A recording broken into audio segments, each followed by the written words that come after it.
Thailand and Cambodia, one of the 8 that I settled, they've been fighting for a long time. যুদ্ধবন্ধের সম্মত Thailand ও Cambodia শুক্রবার এমন দাবি করেছিলেন আমেরিকার প্রেসিডেন্ট ডোনাল্ড ট্রাম্প, কিন্তু তার এই বক্তব্যের কয়েক ঘন্টার মধ্যেই থাইল্যান্ডের বিরুদ্ধে বোমা হামলার অভিযোগ করেছে Cambodia. With Thailand and Cambodia. Next level, well done, side by side, free.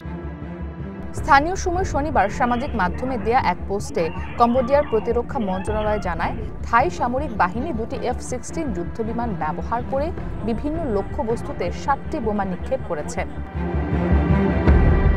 এর আগে ট্রুথ সোশ্যালে দেয়া এক পোস্টে ডোনাল্ড ট্রাম্প বলেন, শুক্রবার সকালে থাইল্যান্ডের প্রধানমন্ত্রী অনুতিন চান বিরাকুল এবং কম্বোডিয়ার প্রধানমন্ত্রী হুন মানেতের সঙ্গে খুব ভালো আলোচনা হয়েছে তার। এদিন সন্ধ্যা থেকেই সব ধরনের গোলাগুলি বন্ধে রাজি হয়েছেন তারা। সেই সাথে আগের স্বাক্ষরিত শান্তি চুক্তিতে ফিরে যেতেও সম্মতি জানিয়েছে দুই দেশ।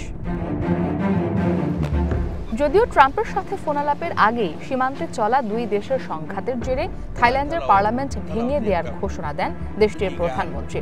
রাজার অনুমোদিত রাজকীয় ডিক্রিতে নানা সমস্যার কথা উল্লেখ করে প্রধানমন্ত্রী জানান, আগামী 45 থেকে 60 দিনের মধ্যে সাধারণ নির্বাচনের ঘোষণা দেওয়া হবে।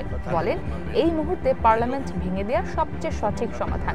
এটি জনগণের কাছে রাজনৈতিক ক্ষমতা ফিরিয়ে আনার একমাত্র উপায়। মারায়াতขั้นตอนที่มันควรจะเป็น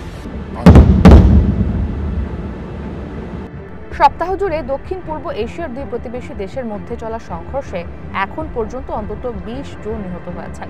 চলমান অস্থিরতায় ঘরছাড়া হয়েছেন দুই সীমান্তের প্রায় 5 লাখ মানুষ।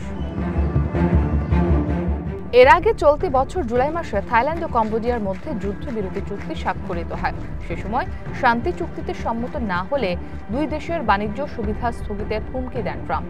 পরে আমেরিকার প্রেসিডেন্টের ক্রমাগত চাপ এবং মালয়েশিয়ার প্রেসিডেন্ট আনোয়ার ইব্রাহিমের প্রত্যক্ষ উদ্যোগে যুদ্ধবিরতি সম্ভব হয়, কিন্তু কয়েক মাস না যেতেই ফের যুদ্ধে জড়ায় এশিয়ার দুই প্রতিবেশী দেশ। ইসরাত মুক্তি, ওয়ান ইন্টারন্যাশনাল ডেস্ক।